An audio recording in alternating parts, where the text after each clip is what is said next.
sure you know I had to work for it. On deck, to begin McCarthy up stage right now. Give a goal for John Lear. I'm John Lear. I'm the ufologist, John Lear. Stealing you guys out. No letters, okay. I have terrible handwriting. My name is Jordan Lear. John Lear is a famous UFO guy who's, no. Don't put it on the star, David. It's on me, motherfucker. It's from this white motherfucker. It's not from you. It's not from you. I have terrible handwriting. John Lear, I don't know, man. I get stoned and watch YouTube. I think he invented, like, the Learjet. I don't have any money. That's why I'm here. That's why I'm so mad right here. It's not you. It's me.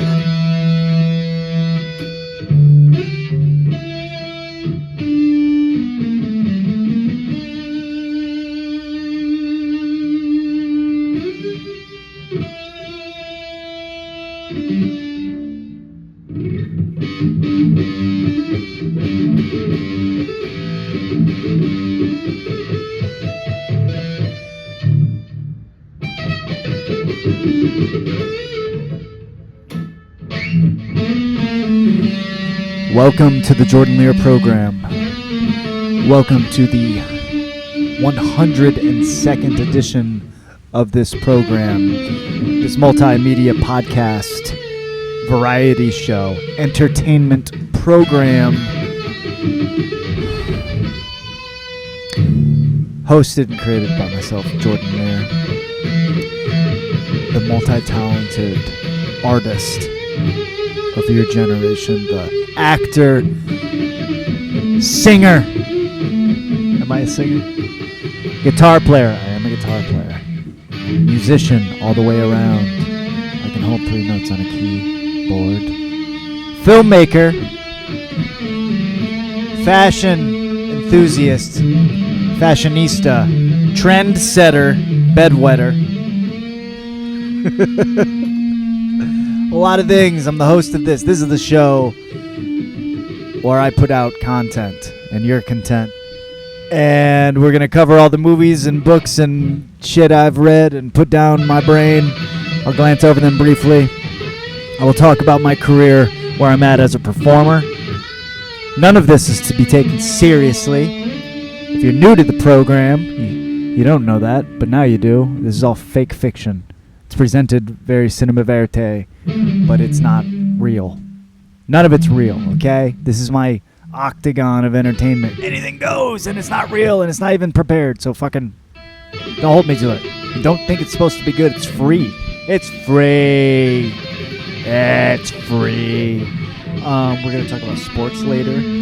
Just the usual Michigan State, Cubs baseball, fantasy NFL stuff, and films I've seen. What else am I going to talk about? And my film, Sex, Drugs, and Open Mics. We will be promoting that heavily because it is already premiered online. But you will be catching it at a theater in person in Three Rivers, Michigan on September 12th, 2026 between 5:30 and 8:30 for free. And you can't judge that either because it's free and you can just leave. And it's kind of a rude statement. But hey, if you got to make it home early, you can. All right. The thesis of this episode. The 102nd version. You've been grinding it out a long time, okay? And there comes a point in every artist's career where they have to make a decision. How are they going to take things to the next level? What is that level? Is that level compromising yourself as an artist? Oh, do I even want to do this anymore? Oh, I got to do something. Better do something. Anyways, putting in a lot of hours. They talk about the 10,000 hour rule. How to get good at a craft. Practicing your musical scales. Reading plays. Memorizing lines. Performing. Getting that anxiety out of your system. But the great Gabriel Iglesias gave a little piece of advice long ago that I listened to, and I've been waiting for my moment, waiting patiently in the leaves, in the rain, waiting for the right moment to strike. And finally, sell merchandise. I'm on the come up. I got merch. I ordered T-shirts for the first time in my life. You know, you do all these open mics. You're like, what am I selling? I'm trying to sell me. But I got Sex Drug. Is this a cool fucking shirt or what? I designed it. It's with Helvetica font. The same font as the New York City subways. I like that fucking thunder. Thank you, Zeus. Zeus approves. Okay? Sex, drugs, and open mics. It's got my website on there, too, in the bottom. I didn't want that to be the whole thing. And I was like, oh, do I just put, like, Jordan Lear? You know, we'll go through it later. Got some. What's up, baby? Did you record that? Yeah, it's pretty good, right? It's Zeus. He likes the merch. Post pictures of her in this, you know. That's how we really get people to sell. Anyways, I'm selling T-shirts for, like $20 a piece, 25 online. Anyway, I'm just more excited. Gabriel Iglesias, I did hear him say how, like, you know, he's crushing it as a comic, but his career didn't take off until he started selling the I'm not fat, I'm fluffy shirts. And then he took off his fluffy.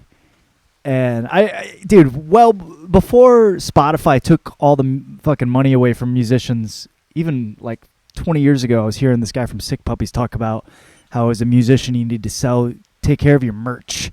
Sell your merch, man. You know, you do your show, you set up they're at the stand afterwards. Sometimes you're like, oh, those guys are so nice. They stuck around after the show. It's like, yeah, they're trying to make some money. Any money. Because usually your performance fee is just enough to fucking get in the building and back home, you know, and you got to eat between then. Fuck, my film, I'm paying to rent out the theater. It's for free. I'm not making any money. Anyways, this will live on. I got merch. Dude, this Sex, Drugs, and Open Mics, I think it looks cool. I think it could take off. I don't know. I should get more business-minded and do something with this. If anyone wants to collaborate. I sent some of these to my buddy Dustin Hadlock out in Phoenix, Arizona. He does a lot of open mics. He puts the open mics on himself, and he runs his, like, thrift shop. He buys all sorts of cool little knickknacks, cool, like, niche 90s DVDs or pogs, just random things, all sorts of cool shit, and T-shirts. I sent him a couple of those. I don't know.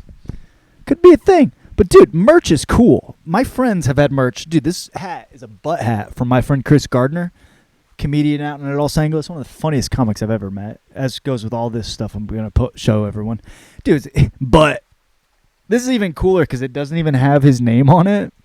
I mean, it'd be cool if it did, but, like, you know, just put butt on there. And it's really because Chris would have, like, butt in his jokes a lot. And it wasn't explicitly about that, but it was almost like a punchline, like not a catchphrase, kind of like a catchphrase, but not even that. It was just sort of an aesthetic to his comedy. He sold these butt hats. Like, I fucking need one of those, man.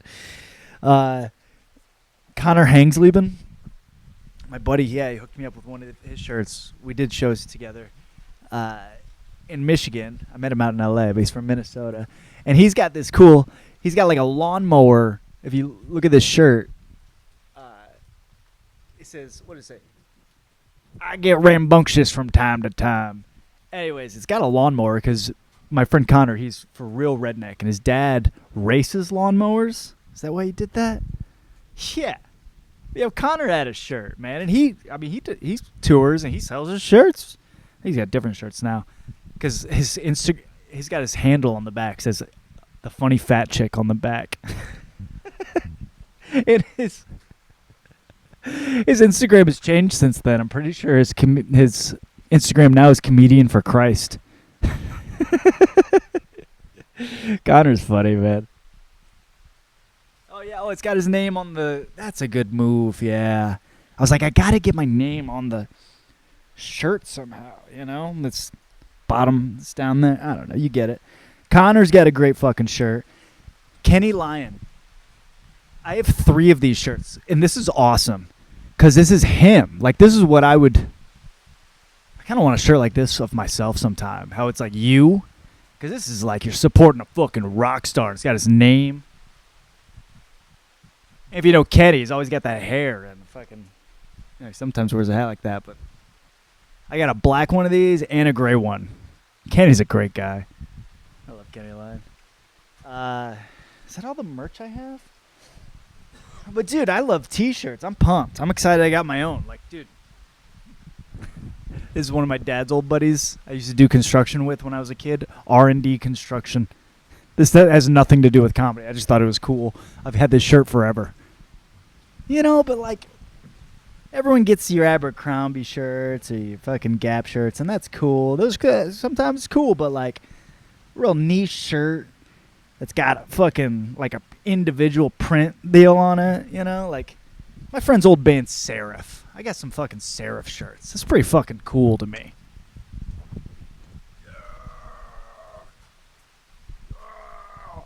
Sex, drugs, and open mics.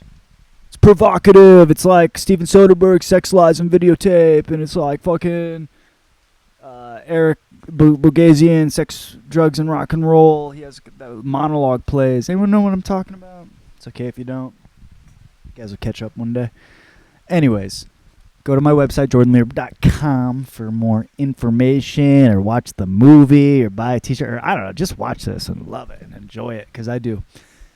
I'm very excited. I'd like to get back to doing this old podcast a little more on the reg and putting it out through there, but I'm pumping my energy for Sex, Drugs, and Open Mics. This mockumentary that I started making, I really started making it years and years ago, because I'm taking all sorts of old footage I found of over the years of open mic sets and auditions and sketches and just like any form of media, and I took it and I formulated it in the form of a story with narration by me, interviewed narration, where I'm basically interviewing me.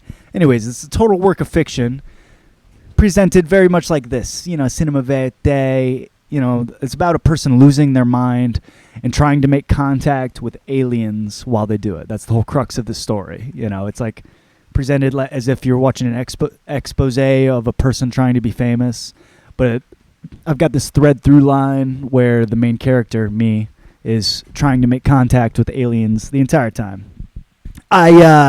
Critics are pegging this as Clerks meets Inception. Fight Club meets Spinal Tap. She's Gotta Have It meets Alien. Finding Nemo meets Frequency. King of Comedy meets Cloverfield. Creep meets E.T. Is This Thing On? Meets Invasion of the Body Snatchers. The Matrix meets Bowling for Columbine. Interstellar meets La Bamba. Blue Collar Comedy Tour meets Selena. Bowfinger meets Close Encounters of the Third Kind. September 12th at the Riviera Theater in downtown Three Rivers, Michigan, or on my website for free right now. Whichever way you want to play it, brother humpers. Be there or be unfair. Sex, Drugs, and Open Mics. It will live on in infamy. I hope you watch it. It's cool. It's my first feature film. I made a lot of shorts. Arranged this. I've got aspirations to keep making more features here on out, and this is my first stab. And it's got a lot of references to other movies all throughout it. It's a movie about making a movie, about making a stand-up special, about failing at acting and improv and music, and trying to make contact with aliens all at the same time. That's it. All right. Yeah. I feel good on that. Go see it. Go be it. Go buy it. Try it. Lie it. How about some more Thunder Zeus?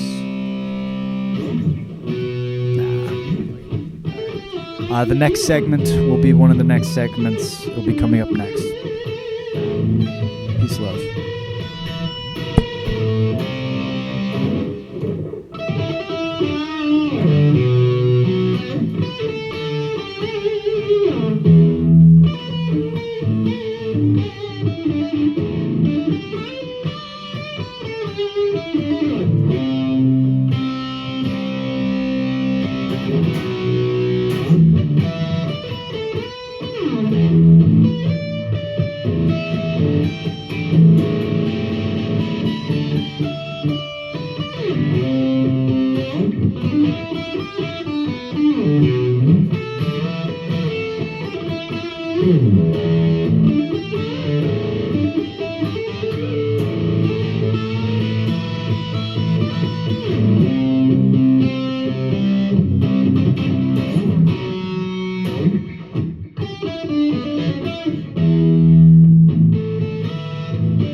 chug-a-lug-a-lugging along with the Jordan Lear program. Take you over to the world news segment. Really concerning in world news today. Listen to NPR a little bit, little Fox News, CBS, ABC.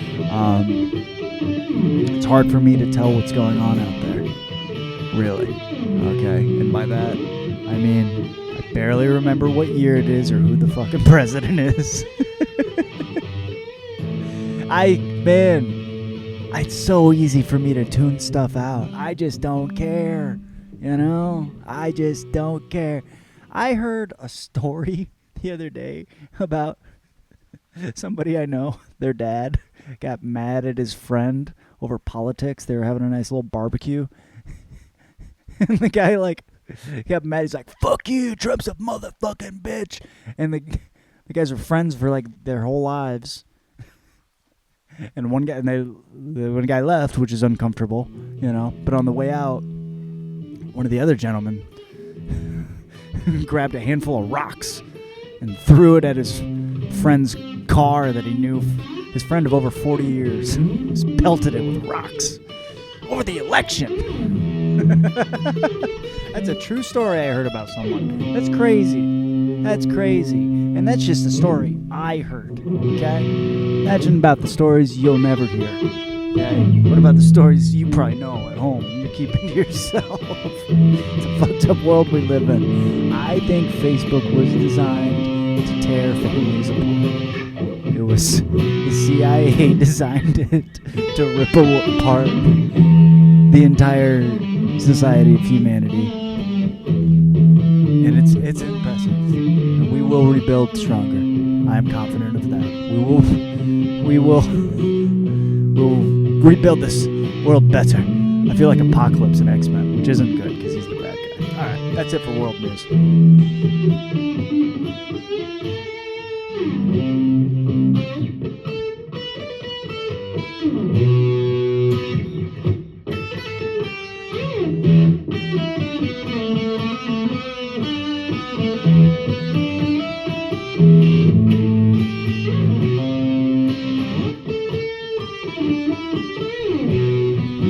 On to science and nature now. The Jordan Lear program. I just want to say I understand that gardening is hard. It is not for the weak. I'm not good at it. Okay? I tried planting some fucking watermelon. I mean, I thought about walking over to the garden where I planted it, but it doesn't matter because it looks the same as fucking that right there. It looks like fucking nothing. Okay? I tilled up the land too. I spent 6 hours one day fucking tilling with a tiller. And I went and got the seeds, and I got some watermelon seeds. I'll grow some fucking watermelon, some pumpkin. And I'm like, in September, I'll have some shit. You put it in the ground, it comes up. And it just didn't come up. And, a bunch of other shit came up around it. It just looks like nothing, It looks worse than that. Because I mowed that, but gardening's hard. You got to get at it. You understand why people plant in containers, even if they do it outside. They put an individual container. Because, dude, respect. You understand. I understand why fucking Pioneer and all them, they just nuke the fuck out of their seeds and just make a crazy bio-engineered, fucking chemically engineered something seed that can only exist if in their lab and they have the patent too. Because it is hard. If you just put something in the ground and just expect it to grow, it's like putting hard work in and expecting to pay off. It's not just going to pay off. You got to bribe someone. You got to bribe the ground. You got to cultivate the ground. I mean, that don't look bad, but that's nothing. That ain't shit. Did a bunch of work. It's not even that. It's a lie. This is the simulacrum, but it looks like that. It looks more like that over there where I planted it. I like mowing the lawn, and I like not fertilizing it, and I like composting October. That's about all I can handle. I have so much respect for the green thumbs out there. Alright, that's the end of the science and nature portion. It's not a bad one.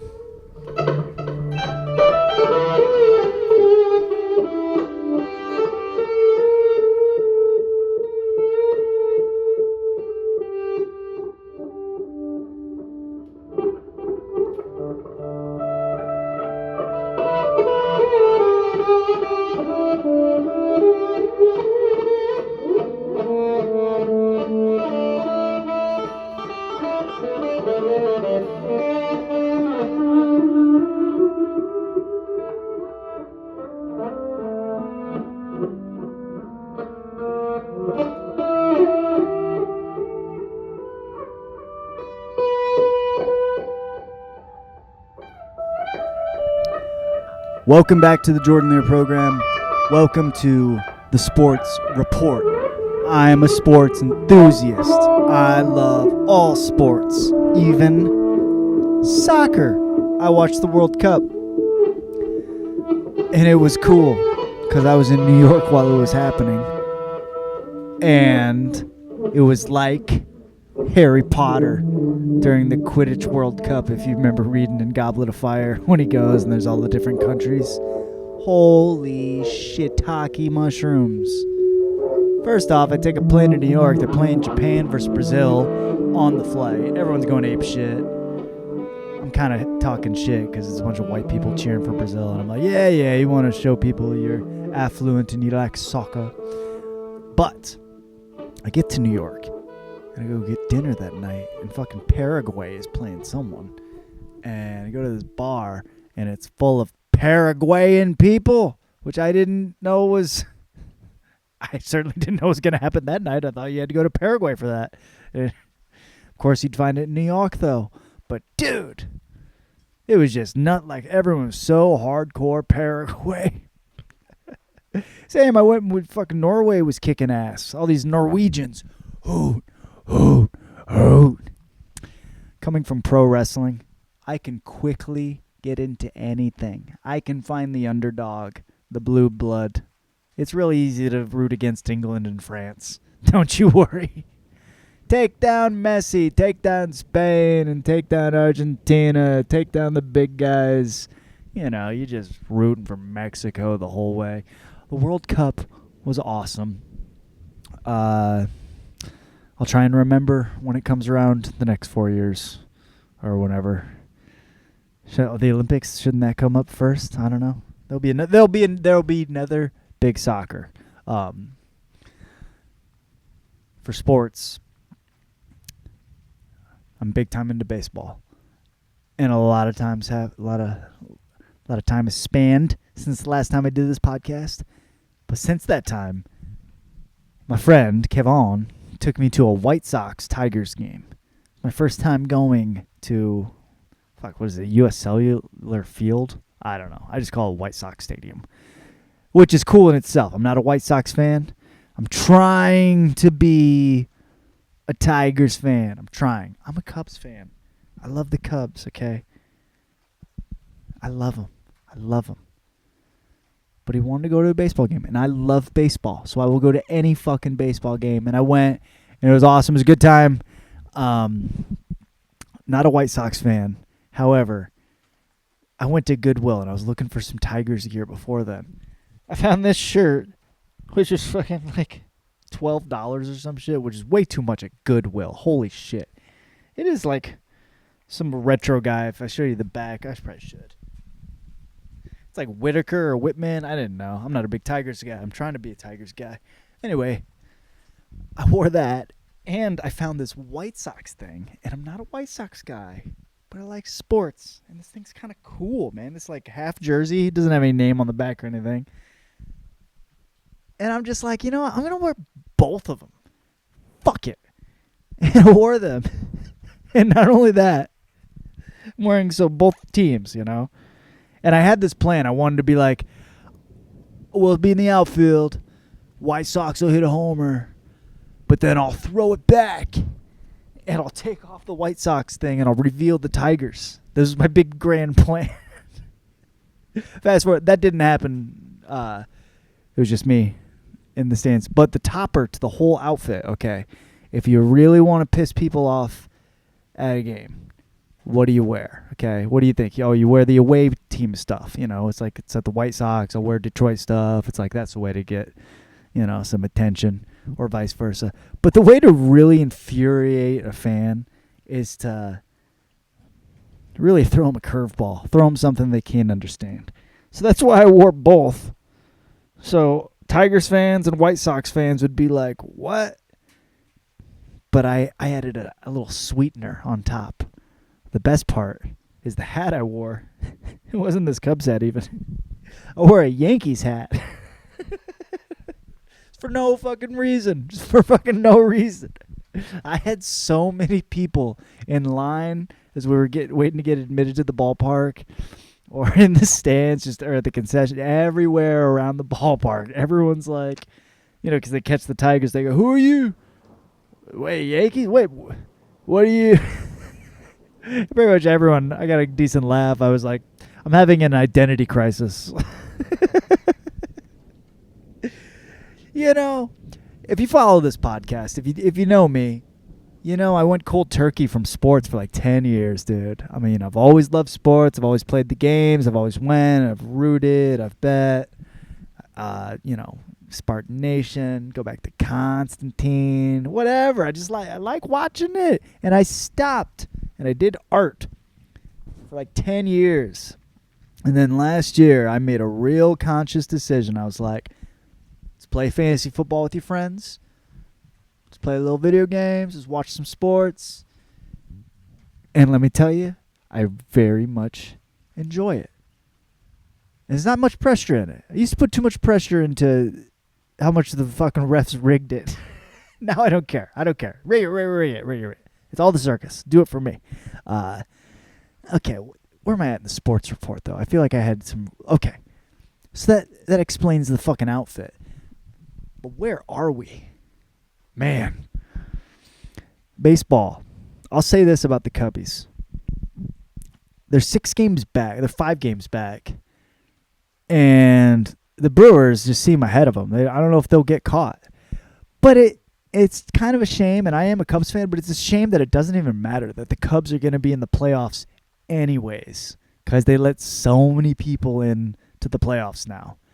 Pretty much everyone above 500 in all the major leagues get into the playoffs. So it certainly waters down the regular season. I understand you're still playing for a position. However, fucking Chicago Cubs look great, and I have to eat crow. I got to eat some Pete Crow Armstrong, okay? Because they signed him to a huge contract, big extension at the beginning of the year. And I told my friend Kayvon, who was a baseball guy, I said, Kayvon, I love the Cubs. I want PCA to do well. I wouldn't have signed him to that. I wouldn't have given him that. The dude is he should be a contact hitter. He strikes out too much. He shouldn't be swinging for the fences. Nope. Instead, I have to eat crow because the dude has been patient at the plate. He's getting way more counts to 2-0 and 3-0 and getting on regardless. And then whenever they do feed it to him, he's hitting it the fuck out of Wrigley Field. Okay? So I have to eat crow. I sat in a bar, not even a bar. I sat in a pizza shop at like 1 a.m. with Kayvon, shoving some pizza down my throat going, I wouldn't have gave PCA that contract. But now I would have. He's good. He's stealing. He gets on base. He steals it. Not just second, third. He takes third. That freaking game against the Blue Jays the other day where it was a wild pitch and then he stole home and then it was just an automatic. He had home. It's like no mistakes when this guy's on the base paths. Bruton 4-tool guy. If he could pitch, it'd be over. Anyways, it's been fun. Having a thrilling good time online talking a lot of crap to Dodgers fans. I'm a little troll when it comes to sports on Threads. I'll admit, I just am. I am going for a reaction on Threads if I'm talking shit. Because we're talking about sports, man. We're not talking about humanitarianism.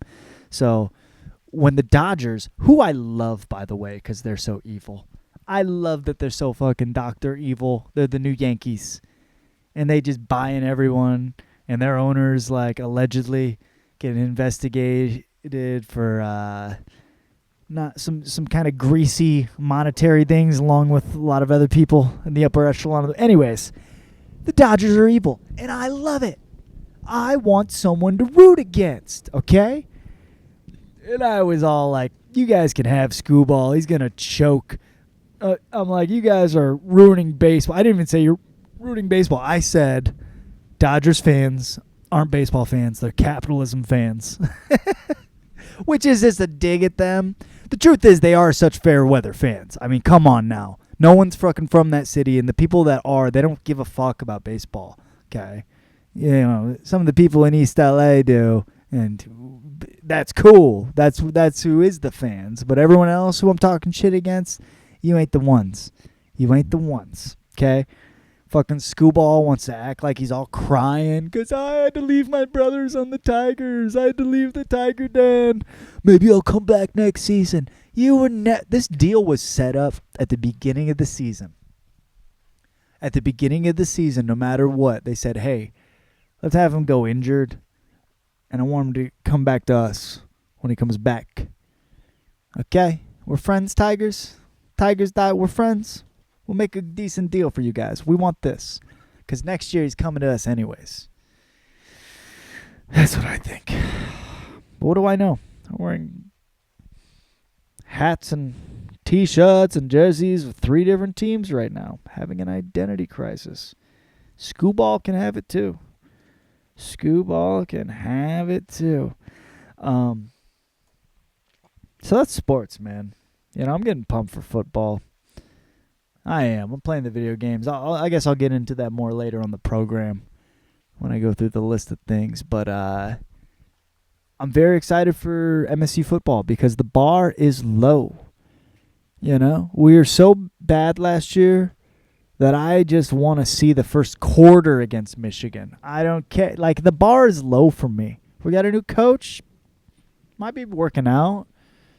Got a new running back. Might be good. I don't know. Got a few seniors at wide receiver. Some fast guys. Alessio didn't look bad last year. He's not really tall. I don't know. Maybe he could play all right. We might put up a game against Michigan if they have troubles with Bryce Underwood, if he ain't all that. That's Can we ask for much more than that? That Bryce might not be on the same page as Ken Wisenhunt or Wittenhouse, the new guy. I don't know. I wish fucking Shaman Moore stuck around, man. I wish Dusty May stuck around. I want to hate Michigan more. I'm trying to get up the gumption. We'll see. September will be here. My movie will be here. And that's about it. You know, I got my eyes on fantasy football. I'm looking down the line a little bit, looking down the edge. I don't know if I'm going to take my chances on a guy like Pua Nakua. I don't know if I'm taking a quarterback early. I'm probably going to be content taking someone like Kirk Cousins in the 13th round. It's fine by me, you know. Maybe hammer for a couple top wide receiver running backs like Bijan Robinson or Drake London. Am I going for Pua? You know, I'm not adverse to A.J. Brown, especially hooking up with Drake May. There's a lot of good stuff. Dwayne Achane. There's a lot of good players out there. I'm getting excited. I'm content taking Kenneth Walker III in the 7th round. It's fine. I will have a very good season. All right. That's been the Sports Report. I love you all. Go State. Go Cubs.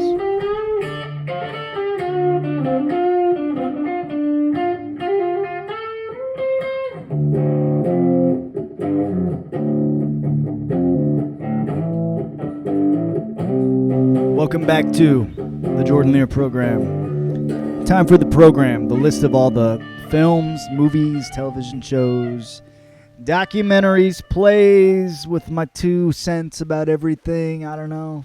Some things, I don't know. Maybe I'll just list it. So these are all the things I downloaded onto the brain. Come along with me on this ride and watch all the same ones if you want to. If you can fucking handle it. Let's start with TV. I watched one television show for the most part. Oh, I guess I had another one I can put down. But I watched Power, a show I didn't watch when it first came out. It ran from 2012 to 2020. Produced by Curtis 50 Cent Jackson. And he also stars in the show. It's very much a show based on his life, his upbringing in Jamaica, Queens, or, you know, pulls from stories and inspired by things in his life. It's about the quest for power. About mainly follows these two best friends. This white guy and this black guy, Tommy and Ghost. Tommy's the white guy. Ghost is the black guy. I know. Probably would have thought Ghost is white. They say that in the show. I binged like this whole show. It's awesome. It's amazing. It's got some cool romance and drama mixed in with like, you know, kind of like The Sopranos and Godfather type shit. Very fucking good. And 50 Cent's in it. And they got a bunch of spin-offs. And that's all I'm going to say about it for now. Great show. I hope to expound on that on future podcasts. Maybe when it's time to announce something. I don't know. That'd be crazy. Anyway, moving on. And also on television, I've been watching X-Men 97 Season 2, and it's very, very good. Very good. What should I say? I don't know. I'm up to episode 6 now where Polaris is there. I mean, spoiler alert for this. Shut it off if you don't want to know, but Magneto just died in the last episode. Heart-wrenching. Fucking watching Xavier relive it over and over again in the danger room. Just cool stuff all around. I love that post-credit scene with Wolverine and Captain America and Black Widow. And, you know, it's cool watching Morph changing to Fantastic Four, Mr. Fantastic and Spider-Man and all this other stuff. And it's just good. I don't know. It continues on. I can't say enough nice things about how I feel like a kid again in like fucking 1996 after first grade up in my room when I'd watch Spider-Man and X-Men. Like that's how I feel. Like I pause life and I'm like, watch X-Men, new episode. And then wait. Don't watch it all at once. Wait. Feels good. All right. Kind of movies have I been flipping through? So I've been watching baseball movies. I watched Rookie of the Year, Summer Catch, 8 Man Out. I got in an argument with this guy I was acting with. We were on set, killing time. There's so much fucking time between takes. And I told him the sports are rigged. And he got offended. And I was like, hey, dude, I still like sports. I'm not trying to... I went down this fight. He's like, how can you tell me it's rigged? You know, you tell me they got this under control and now they got the odds. They figure it out every time. And I'm just like, dude, you know that movie 8 Men Out? That's like a real story. It's it's about the 1918, the Black Sox, the White Sox, the guys, they won the World Series and then they decided to throw the game because they weren't getting paid by Walter Comiskey. It's just a very well-known document. They made, what's his name? John, I can't remember his fucking name anymore. John Cusack. John Cusack's in it. And so the dude who plays Rowdy in Days of Thunder. Anyways, you guys. It's a well-known story. They say it ruined baseball for a long time. And like Babe Ruth being a badass is what brought it back. And I was like, dude, you telling me that they threw the game back then? You telling me no one's doing it now? Come on, they did it. I don't know. I love baseball movies.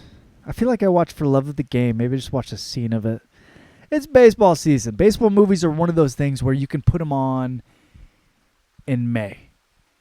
And they're great around 4th of July. Oh, yeah, I watched The Sandlot. That's not on this list. Oh, wait, yeah, it is. Fuck, yeah, it is. Because it's a great 4th of July movie. Or late October, too. You know, because every good baseball movie, it's going to culminate in October anyways. Anyways, they're good. Summer Catch is one of my favorite baseball movies. Totally ridiculous. Great baseball characters. That, to me, Summer Catch is up there with, like, your fucking Bull Durham and your minor league, major league. I watched Pirates of the Caribbean, Indiana Jones. I feel like I always just put on those big budget things, you know, this time of year. Watched Away from Home. AI. Oh, I was watching those because I get ready for some Spielberg movies. Oh, yeah, I'll get to that. And then The Sandlot. Yeah. Black Hawk Down. It's good 4th of July movies to me. That's what that was about. Flip through Interstellar again. Once Upon a Time in Hollywood. Oh, yeah, because Nolan had a movie coming out. I just watched Once Upon a Time just because. And then Ulysses. That was some Odyssey fucking adaptation. Then Pulp Fiction. My wife needed a rewatch. She said she'd seen it before, but she never like really sat down and watched it. She liked it. Pulp Fiction feels different every time I watch it. Sometimes I'm like, that's the movie, and sometimes I'm like, that's a weird movie.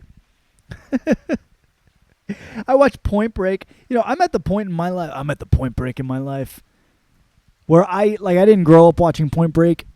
Now at 35 years old, I love Point Break. Fuck. It makes me want to put it on right now. Fuck. My buddies Chad and JT, Tom Allen, and John Parr, the Party Boys, they always like quote Point Break and they use it in their skits. And I think it's funny, but like I never watched it. Now, like I watched it last year and I watched it this summer. It is awesome. I get it, man. Fucking, I'm an FBI agent. I know, it's crazy, man. Patrick Swayze. It is very over the top, but so strong, committed, you know. And it's all about these guys robbing banks for surfing. It's trippy. Yeah, those are the movies I watched at home. Yeah, I guess I'll move it on to the film. Films I saw in theaters. It seems the films have returned to the theaters. They were gone for so long, I gave up. And then they just... Man, when they decide to have films, they decide to have films. Saw Disclosure Day. Really enjoyed it. Looked like a lot of AI effects were quickly made. I really loved it. I loved Spielberg's ability to take a movie. I knew it wasn't going to have a lot of aliens in it, even though it kind of did, you know. But I knew it was going to be more about the fight to uncover it. And he had a lot of scenes. There were great scenes. That makes a good movie when you get wrapped up in something that doesn't even have to do with the movie necessarily. Like it's a movie about aliens, and he got you in this intense like train scene where they're like trying to get their car off the train track and beat the train in time, and it's just shit like that. We're like, okay, he's still good. He's still good because that's good, you know. Disclosure Day was awesome. Seemed right on the money with what I feel the real Disclosure is kind of trying to unfold in that way. Seemed like an accurate depiction. Seemed like some people, they're watching it and it's like, oh shit, is that it? And I'm like, 6 years ago, I figured out that was it. So now I'm like, what's the next thing? Step in this. But, you know, it's cool. You had the big headed alien come out at the end and grab, what's their name? The kids, Emily Blunt and the other main character. And he's like, I'll tell you what happens next. You know, good stuff. When saw the Odyssey, me and my wife, I insisted, let's see it in IMAX, okay? And I tried my damnedest, just like Odysseus himself. I tried to get to a 70 millimeter theater. I almost brushed with one in New York. There's one in Grand Rapids. But dude, it was still sold out for like random Tuesday screenings and shit. So it's like, fuck, fine. Anyways, I did go see The Odyssey. Christopher Nolan is still a great filmmaker. I wanted it to be Hugh Jackman or The Rock cast in the role. It was great though. Man, I will say the best thing, and all the adaptations are pretty cool, you know. But the thing that I always get hung up on is like, how are all these dudes standing around trying to fuck Penelope, and she's just kind of like it was just sort of weird watching this reality show, The Bachelor or The Bachelorette. However, the way Nolan did it really had her more fearing for her life and guarding, having like the closed blinds, gates, whatever you call them, keeping the guys on the outside, and like literally separating, and frequently telling Tom Holland, her son Telemachus, how scared she was and how they need to do this the right way, and even if Odysseus came back, it wouldn't be the same. And you know, it was very much like that. Like the poem, I don't even think it's what the poem does. It's our interpretation. Certainly my interpretation for a long time. Which, oh yeah, I also fucking read I got a copy of the old Odyssey here. Yeah, I read it. It's sort of fairy tale-y about like, oh, this guy longs to get home, and when he gets home, he'll have this happy ending. But Nolan, he gives you the fucking Dark Knight version. You know, he's like, yeah, he comes home, it's not gonna be all that. You know, he's gonna show the Softy brother getting fucking guy that thought he was gonna come home and he got murdered by his wife as soon as he got there. Love the Cyclops scene. I was there for the Cyclops scene. I told my wife, I was like, I'm there for this. I'm there for this. Stab that fucking guy in the eye, man. Very cool. Very cool. I mean, I could go on about the scenes I loved. I just love the scope and the feeling.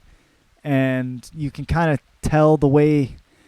I like the acting and the directing of the acting in that I feel everyone was given simplicity and freedom. You know? I mean, some of the dudes had a big-ass mask on. You could barely see their face, and he's like, fucking deliver, you know? Really like the Odyssey. Watched Obsession. Didn't watch Obsession in the theater. Watched it on Peacock. Obsession was incredible. Amazing. Highly effective. It made me scared. And it felt real.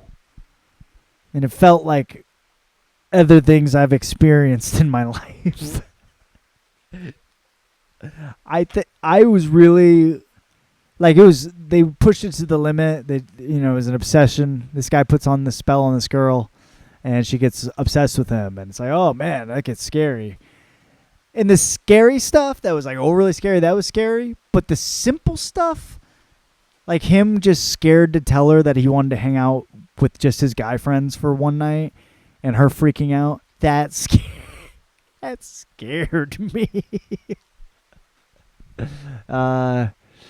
What else was it? Okay, I caught this early on because like early on in the movie they're at trivia night and there's a trivia question about Aladdin. And I should have looked this up, but Aladdin, the real tale from 1001 Nights, or the one that was added to 1001 Nights, the old one, isn't like so romantic. It's more creepy. It's like this guy gets this wish to like be around this girl all the time and like, or have her basically. And then it's just creepier. She's not like so cool with it, you know? It's like she's in his room and she's like, what the fuck is this shit? You know? And there's a little Easter egg. I need to Google that. But it is for sure the real telling of what like Aladdin would be. I don't know if enough people are talking about that. But Obsession is real Aladdin. It's like you wish for the love of this girl. It's like, ooh, ain't gonna be like that. You know. Cartoon Aladdin was like, oh man, I got a nice suit. This guy wants to kill me now. This was a little different. Yeah, I saw Obsession. And last in the old film world, just saw this week. I saw Spider-Man. Brand new day. Spider-Man. Movie was great. I feel free to give my critique. It felt a little bit more like a Jean Grey movie. Spoiler alert. Okay? And I loved it, dude. And I eat popcorn at these movies. I let it all go. It was bad to the frickin' bone. I've been waiting for a Spider-Man montage where he just whoops everyone's ass at the beginning for a long time. And they threw these like semi-throwaway characters, the Tarantula, Ramrod, who I thought was Rhinoceros, turned out to be Ramrod. Was it Boomerang Man? Was that his name? I don't know. Anyways, a montage, and then the Scorpion. They brought back Matt Gargan. Dude, incredible stuff. I always want more. I wanted it to be him fighting Rhino and Chameleon and Kraven and Electro, Hobgoblin, Green Goblin. I wanted Ned turning into the Hobgoblin. I wanted Timothy Chalamet showing up and being Green Goblin. He didn't. But it was a great movie. Great. Jean Grey's badass. Sadie Sink. That was cool. I love the new introduction, the new writing of her sister being in there, and that being kind of the trauma, the death of her sister, but her sister being a mutant. You know, different from the storyline before, but they could always bring it back, have her be fucking her twin. What's her freaking name that shows up in the cartoon? Anyways, I'm getting ahead of myself and behind at the same time. Spider-Man. Pretty cool. It was cool watching him turn into a spider a little bit. I wanted more. I honestly wanted him to get more spider-like at some point and have to come back from that. That's tough to come back from, though. Like, I just wanted the fuzzy arms a little bit more how he was, or at least a vision of it. Oh, man, why didn't they show that? I don't know. That would have been cool. Anyways. Yeah. Those have been the films at the theaters. Okay, let me wrap this up. Watch some documentaries. I watched The Crash about that crazy girl that killed her friends. I don't know what to say about that. That was crazy. I watched Portraits of Iran at the Museum of Moving Image. There's some great documentaries about the country of Iran. You know, there's pre-revolution and post-revolution. That's what I remember. It's pre-rev, there's post-rev. A lot of differences. Some similarities. And, yeah. I'm like, I don't know if I have enough steam to get through all these fruitin' plays. I still don't know if I got it right now. Let me revisit that sometime. On the plays. Because I read Harold Pinter, The Homecoming, Samuel Beckett's Endgame, Shakespeare's Othello, Antony and Cleopatra, Eugene O'Neill, Long Day's Journey into Night, George Bernard Shaw, Man and Superman, Pygmalion. They're all here. You know, I don't know what to say. A lot of words, man. Let me wrap this up on video games. Because video games, like sports, I put off for years. And I've returned to. And I should tag this onto the sports sector, but I did get the MVP pack. And I am playing as Michigan State. And I'm doing a full season under 6-minute quarters right now before the season starts. And once the season starts, I will be playing 15-minute quarters on all Heisman mode. And I will be playing week by week, coinciding with the actual season. And I will not allow my team to lose at all. Even if Michigan State loses in real life, in fake life, they will not lose. And I will be doing that, and I will be doing head-to-head matchups of the other games as they come. Other big matchups, you know. And I will also be playing a little bit of Madden. Yeah. Maybe quick seasons as the Raiders, as Fernando Mendoza and Kirk Cousins and Max Crosby. Switching over to the Steelers, seeing how Aaron Rodgers tosses the rock before doing a fantasy draft where I only do Michigan State players, including but not limited to Connor Hayward, Jalen Naylor, is that how you say it? Is that Jalen Naylor? And Jordan Reed, the wide receivers. Kenneth Walker III. Having a lot of fun playing in the fiction realm, okay? I watch some of the fiction. I play a lot of the fiction.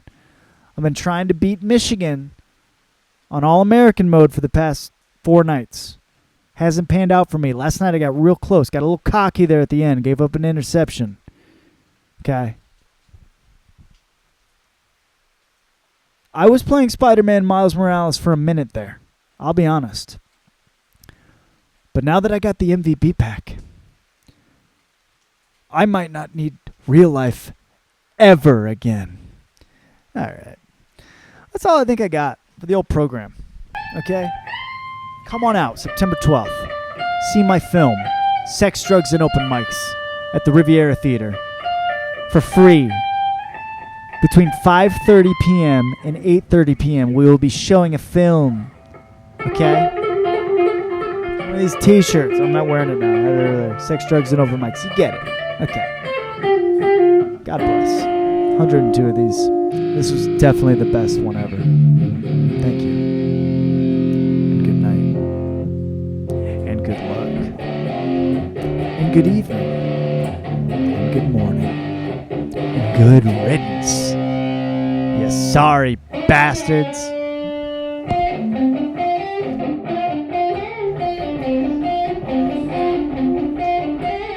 Dude, I took like 2 years off of doing stand-up and came back and all I wrote was cat jokes. What the fuck does that say about like your brain and the internet? Yeah, what's up? Porn? I got cat jokes. Yeah, fucking that.